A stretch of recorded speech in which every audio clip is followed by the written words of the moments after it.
first of all, congratulations, and congratulations on all the success the film is having at all the festivals.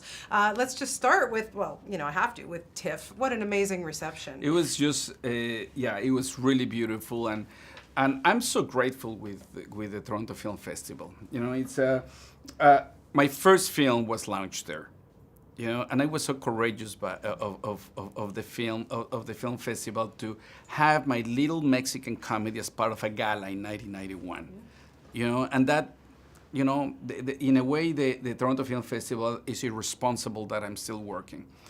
And then, like Y Tu Mamá También was pretty much launched in Toronto. Now it's Gravity. So I'm a Children of Men.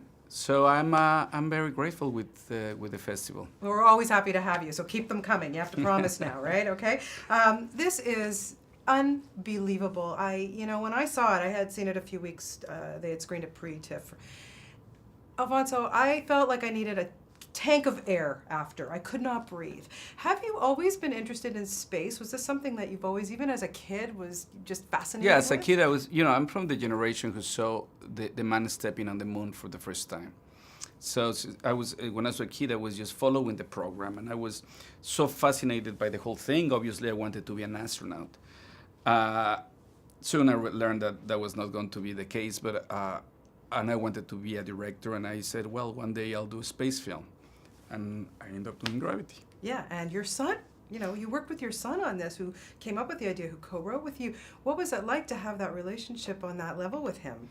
Well, it's fantastic just because he's a great writer. So our relationship is two writers working together. And there's no other hierarchy when we're working, It's just two writers working together. I have the extra benefit that he's a grown-up, so he never writes, he never phones. So when we're working together, I get to hang out with him more often. Very nice. And then you get the, you guys finish up the script, and I have to imagine that you were scared to death to start shooting this, I would think. Well, I don't know if scared is the word, because I'm too irresponsible to be scared like that. But it was this weird thing in which, in one hand, we kept on developing stuff that didn't exist, and at the same time, the journey of the film was not unlike the journey of the character in the film. It was a process filled with adversities. When something was working, then everything fell apart, and a bigger adversity would come, and then we start dealing with it, and it kept going until the very last moment. So that's the reason why, when you start hearing the applause at the end of the screening in Toronto, it was like, wow, look at that. At the end, we touched ground. Yeah, exactly.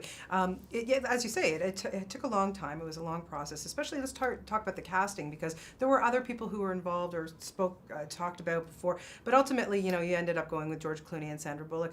Sandra is just so outstanding in this. I mean, what you probably put her through was insane, as we know. But why ultimately Sandra? Why was she the right person?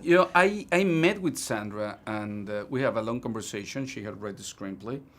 And she didn't talk for 1 second about space or technology. Everything was about the theme and the emotional journey of the character. And she had this amazing insight and an amazing wisdom about all the thematic elements of the film. So I left that meeting saying, wow, she has to do this film. The problem is that she had expressed that she didn't want to work for a while. And so there was a little bit of anxiety for a couple of days until we got the call saying that she was interested. What surprised you about her once you started to work with her? The amazing, because I was clear that the insight of her insights because of that conversation, but that didn't prepare me to know about the amazing discipline that she has and the amazing precision. It's almost math, how she started prepping for the role 5 months in advance, working out, and then rehearsing every single beat in terms of, not emotionally, but just the choreographies, like a dancer, making sure, because it was technologically so demanding that she wanted to kind of make all the technical aspect like second nature. So when we were rolling camera, everything was just about pure performance and emotion. Was it really, how important was it for you in your preparation for this to talk to NASA, to talk to astronauts, to make sure it was as realistic as you, I mean, it's a movie, we get it, but as you possibly could? No, I mean, I'm a moron, and those guys are very smart.